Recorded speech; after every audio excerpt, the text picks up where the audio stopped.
Dear students, now we see Standard 8 Science Unit 6 Sound. We hear variety of sounds in our daily life. Thundering of clouds, chirping of birds, mewing of birds, rustling of leaves, music on the radio and television, and noise of vehicles are some of the sounds that all of us are familiar with. Each sound has particular characteristics. Sounds enable us to communicate with each other. In this lesson, we will study about the production and propagation of sound, human voice system, hearing, noise pollution, and the ways to control it. Now we see the production of sound. What is production of sound? Sound is produced when an object is set to vibrate. Vibration means a kind of rapid to and fro motion of a particle. This to and fro motion of particle causes the substance around it to vibrate. The sound spreads through the surroundings. The substance through which sound is transmitted is called medium. Sound moves through a medium from the point of generation to the listener.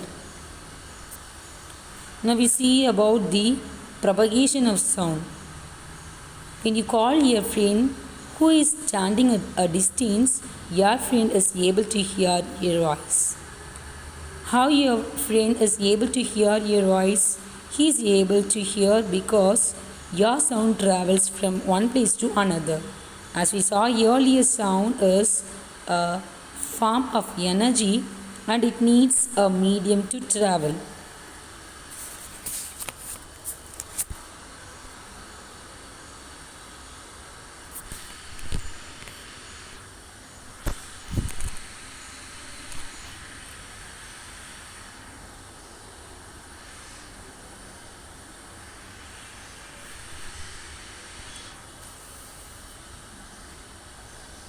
Now we see the problem. A sound has a frequency of 50 Hz and a wavelength of 10 meter.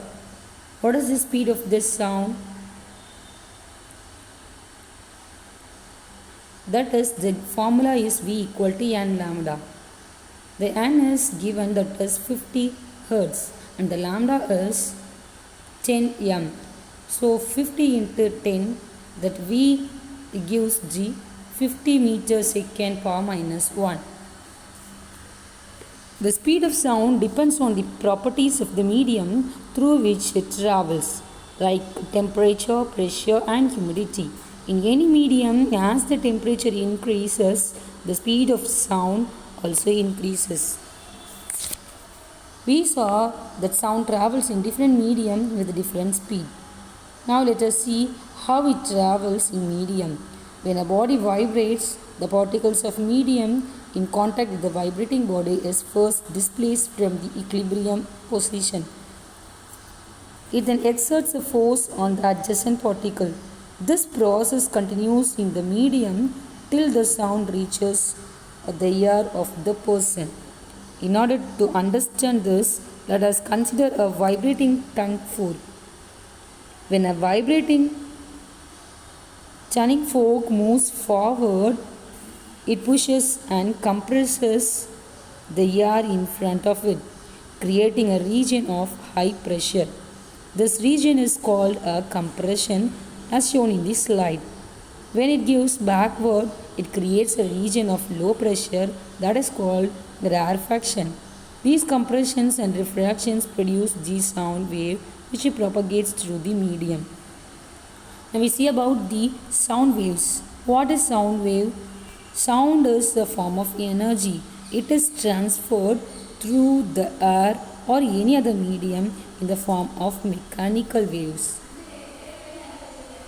Now we see about the characteristics of motion. In wave motion, only the energy is transferred, not the particles. The velocity of the wave motion is different from the velocity of the vibrating particles. For the propagation of mechanical wave, The medium must possess the properties of inertia, elasticity, uniform density, and minimum friction among the particles. Let us see about the types of mechanical waves. There are two types of mechanical waves. One is transverse wave and the other one is longitudinal wave. Now we see about the transverse wave. In a transverse wave, the particles of the medium vibrate in a direction which is perpendicular to the direction of the propagation of the wave. Longitudinal wave. In the longitudinal wave, the particles of the medium vibrate in a direction which is parallel to the direction of the propagation of the wave. Now we see about the properties of sound. All sounds that we hear are not the same. There are some properties which differentiate one kind of sound from another. Now we will see about the properties of the sound. First one is loudness. It is defined as the characteristic of the sound that enables us to distinguish a weak or feeble sound from a loud sound. The loudness of a sound depends on its amplitude. Higher the amplitude, louder will be the sound and vice versa. The unit of loudness of sound is decibel. Next one is pitch. The pitch is the characteristics of sound that enables us to distinguish between the flat sound and a shrill sound. Higher the frequency of sound, higher will be the pitch. High pitch adds shrillness to the sound. The sound produced by a whistle, a bell, a flute, and a violin are high pitched sound. The next one is quality or timbre. The quality or timbre is the characteristic of sound that enables us to distinguish between the two sounds that have the same pitch and amplitude. For example, in an orchestra, the sounds produced by some musical instruments may have the same pitch and loudness. Now we see about the audibility and range. According to the frequency, we can classify the sounds into three types: audible sound, infrasonic sound, and ultrasonic sound. Now we first see about the audible sound. Sound with a frequency ranging from 20 Hz to 20,000 Hz is called sonic sound. That is otherwise called as the audible sound. Human ears cannot hear sounds with the frequencies below 20 Hz or above 20,000 Hz.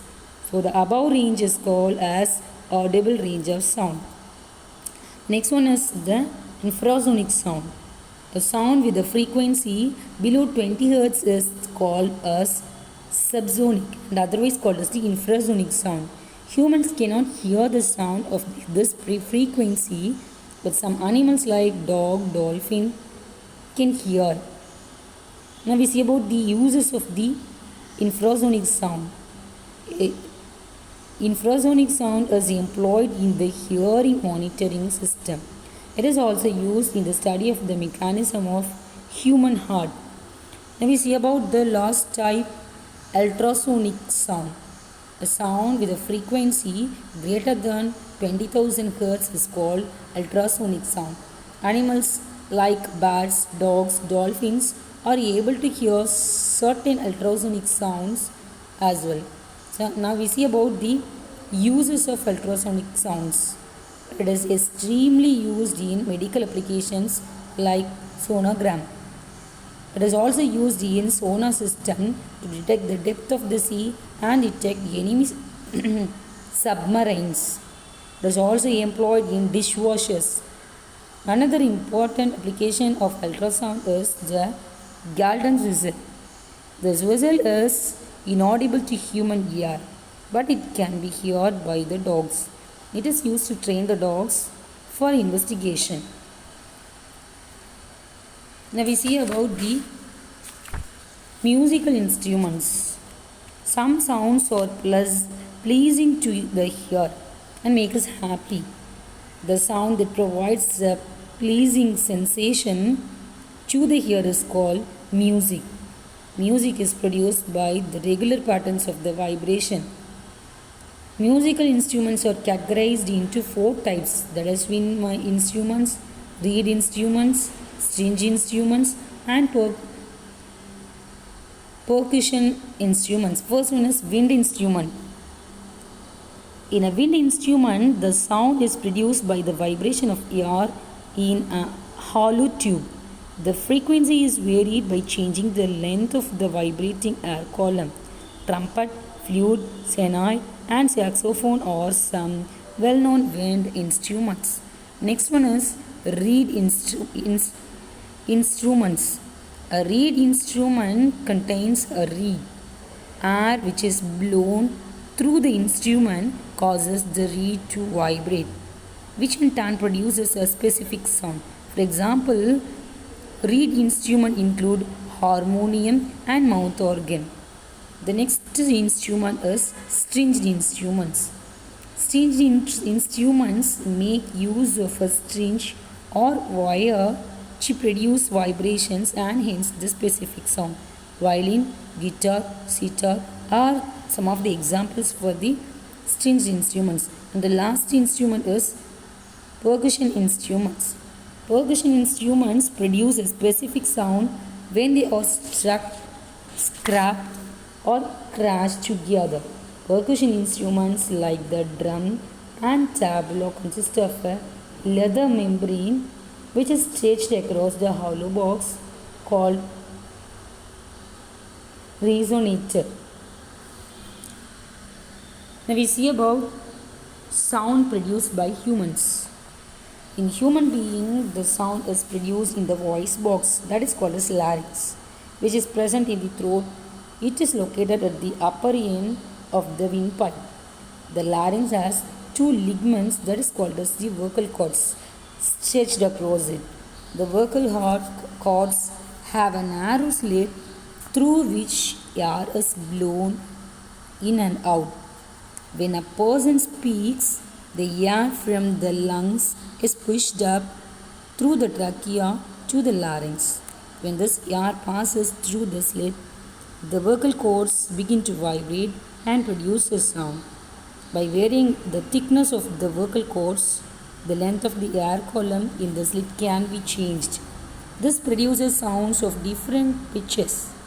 Males generally have thicker and longer vocal cords that produce a deeper, low-pitched sound in comparison with males. Now we see about the mechanism of human ear. Ear is the important organ for all animals to hear a sound. We are able to hear sound through our ears. Human ear picks up and interprets high-frequency vibrations of air. Ears of aquatic animals are designed to pick up high-frequency vibrations in water.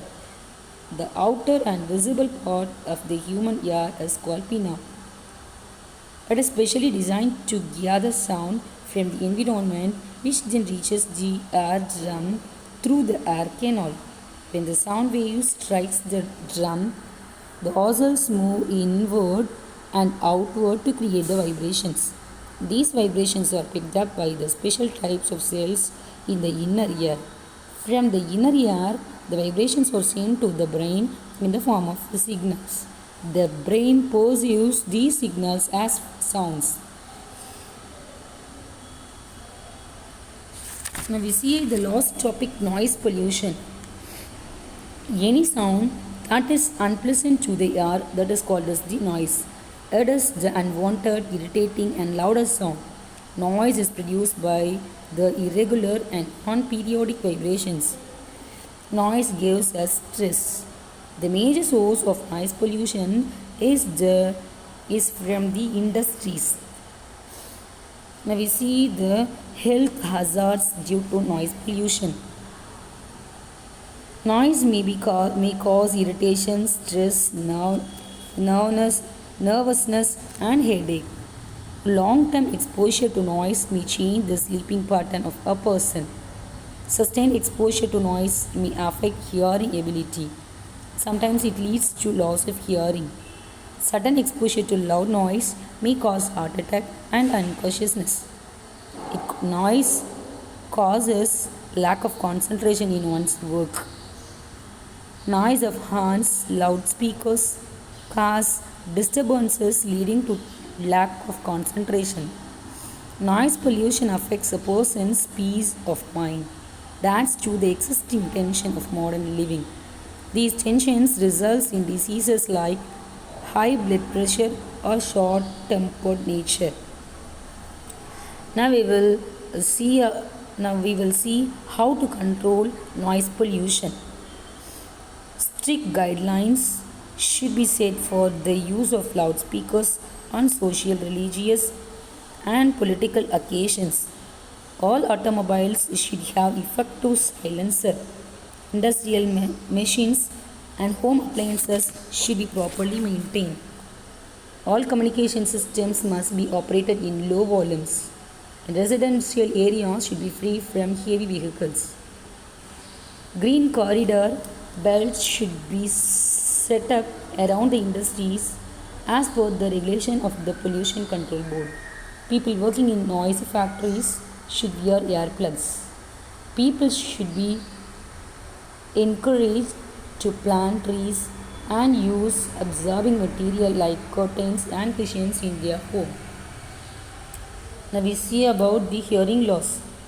The following are the symptoms of the hearing loss: earache, a feeling of illness or fluid in the air, ringing in your ears, are some of the symptoms for hearing loss. Hearing loss is caused by various reasons. Some of the reasons are given, that are aging, ear infections if not treated, certain medicines, genetic disorders, severe blow to the head, loud noise. These are some of the reasons for the hearing loss. Thank you, students.